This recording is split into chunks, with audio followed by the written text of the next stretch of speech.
Well, first of all, let me say how delighted I am to be here with Sadhguru, and also how delighted I am to be here at the Economic Conclave. To cut a long story short, in 2007, 2 years into building the Huffington Post, I collapsed from burnout, sleep deprivation and exhaustion. I hit my head on my desk, broke my cheekbone, and that was probably the best thing that happened to me because it woke me up. I can show you 1 million people who just with a simple investment of 15–20 minutes in a day towards their meditative processes, suddenly their sleep quota has dropped anywhere between 1 to 4 hours, depending on how much they were sleeping earlier.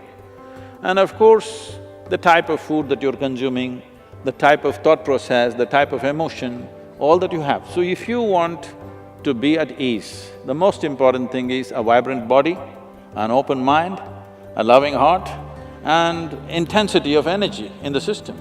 If these things, if you manage on a daily basis, moment to moment, you will see the amount of maintenance that you need on the body will come down dramatically.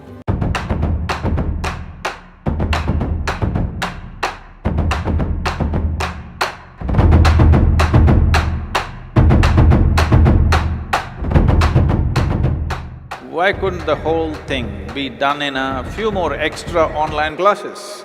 Because what we want to do here is not to propound a philosophy, not to teach you a new ideology, not to convert you into a new religion, not even to give you a teaching.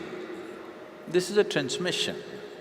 If whatever we wish to do could be done by talking to you, we would have continued talking to you online. Because there is something that cannot be communicated in words, that's why we brought you here. Because this is live, you're supposed to be alive to it. When you sit here, you sit here as a piece of life. Because we can only work with life. Are you ready? If you come here as a throbbing piece of life, tomorrow will be a spectacular day for you.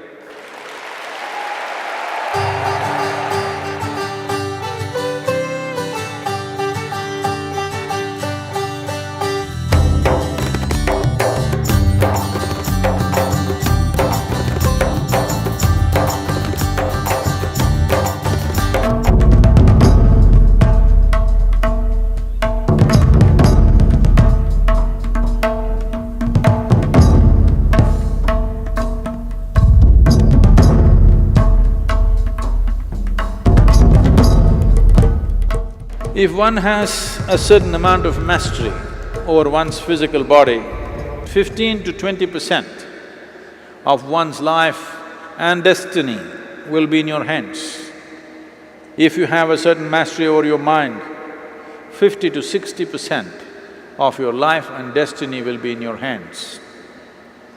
If you have mastery over your life energies, 100% of your life and destiny will be in your hands. How much of it are you going to take charge of is the question. First of all, in this whole social humdrum and economic circus, most people have forgotten it's about life. How much time and energy is invested towards the well-being of this life? You must look at it. The litmus test is just this. From yesterday to today, are you a little more joyful or a little more pleasant within you? There are many things you can do. Either you want to work upon yourself, we can help you with that, or you want to work to create something in the world, we can help you with that. Whatever you prefer, can be done, but the most important thing is that you as a life should be enhanced. So what's ticking away is not the clock, what is ticking away is life, isn't it?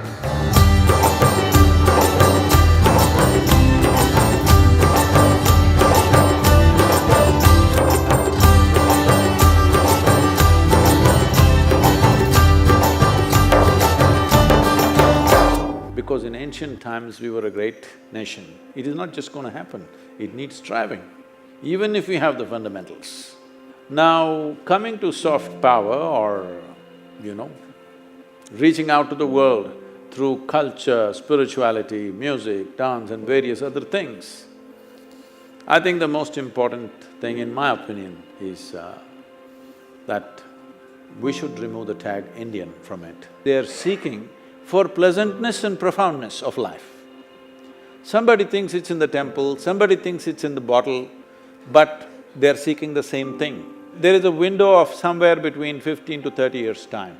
In this, if we don't make a serious turnaround in the human consciousness, you will see 90% of humanity will be on chemicals. Already to grow food we use chemicals, to purify water we use chemicals, our air is full of chemicals, water is full of chemicals, and everybody is on some kind of medication. Before a large number of human beings or a huge percentage of human beings become chemically controlled, we must turn human consciousness around. This is the responsibility of this generation. This is our time on the planet. What are we going to make out of it is our business. Please, let's make it happen.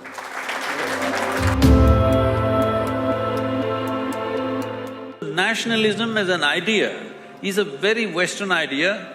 For us, our sense of nationalism, as David rightly put it, it's a culture. What culture of what? Culture of seeking, culture of knowing, culture of truth, culture of liberation. And that's what we should stick to because that is where the future of the world is. The entire Rally for Rivers, the significance of it is just this. It is not economy versus ecology, but doing ecology in an economically sensitive way. This is not a protest, this is not some kind of agitation, this is to see how to engineer our nation in such a way that we will be a sustainable nation, at the same time a progressive nation. We are looking at projects here which will be mainly people movement. It is a people's movement that we can instigate with some kind of incentives from the government for 2 to 3 years, a limited amount of time. Within 3 years, if people shift to certain type of forestry, crops and other things, where farmers' income can rise in a big way. Just fixing MSP, just this support, that support, loan waiver is not really working.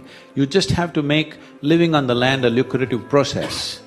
So this covers a whole range of things, fundamentally human well-being, the protecting the soil and the planet and allowing the human being to live on it.